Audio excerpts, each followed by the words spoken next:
Ndatama shop yekutenga sweet inodhura ere. Unonyepa uyu. Ini ndine mari dzangu baby, ndine mari dzangu unonyepa uyu. Wagwana. Akani chingomupa hangu asi andizozvaide. Ngopande ndatama zvakawanda baby, unozona baby. Ozona inde zvinhu zvakawanda ndinozona. Wona ichi chakaita green chine color iri nani. Ndecheuko. Kai chido chine mwanga anhu anorombo zve. Baby wasona wakudzikisira. But andikatene zviro zvisangasa zvine basa. Baby wakudzikisira. Tora pa point apa makorona wanda mutikudzidza apa ndakatofunga kuti ndinenge nobudeno. Ndinoda kuenda newe Joza manje. Joza nezvakaita zvisha.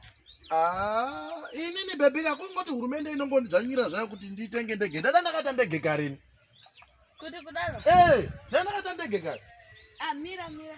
Koma glass.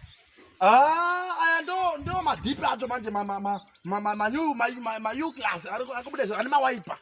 Aya, ausiona wiper ere? Iwiper ere. Sise kune rain kudai kuchinaya kudai munongoshanda mawiper.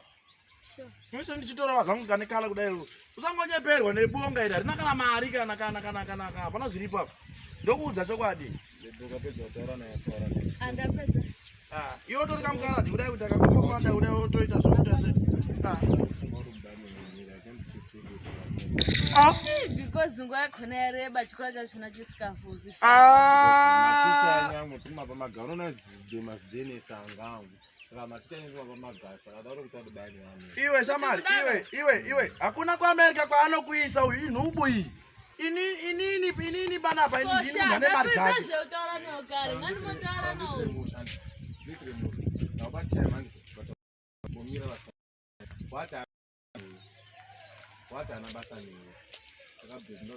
Bona maticha ako. Boa tarde, como está? Você está fazendo trabalho? Já. Ok. Tá bom. Tchau. Tija. Agora. Tija. Madi. Ndine imwe toilet kairi kusati kwangu kuya ndoda kuti muzombo ndiita tija. Ikorona munofana nzara mungada kuita moti kune maklasi unokutanyana na. Kuti kudaro. Urani tori kutotene no sawa. Saka tinoenda rini baby? Mene pononga kuti pakangoti madhiki ball ndingoti ball because mari pamuzi. Asi baby ndinoda kubvunza. Atabvunza. Manga meinesana ngestampo asi ndozwa kuti kai uri kutika ndine mari. Wasona manje. Bvunza kuti stampo ratengwa nani baby? Chikwapu mubvunzo wani. Kwapu baby nani faro dzikutora manya. Kwanza. Ndatama shupa padhuza nditenge zvazviti handidyi. Saka zviri kudya ke. Baby ibhandidwi imbavha iyi. Izvo handidyi baby, izvo handidyi. Sokuti time chete ni ndandimboshishina zvinditaura unobaby. Baby but unozwa kuti nini ukadanana neni mpa ndokuisa maglasa nemawiper uona? Mawiper. Gwama hinda yo. Inda indaro. Uroposiswa hana kana chanacho inhubu iyi.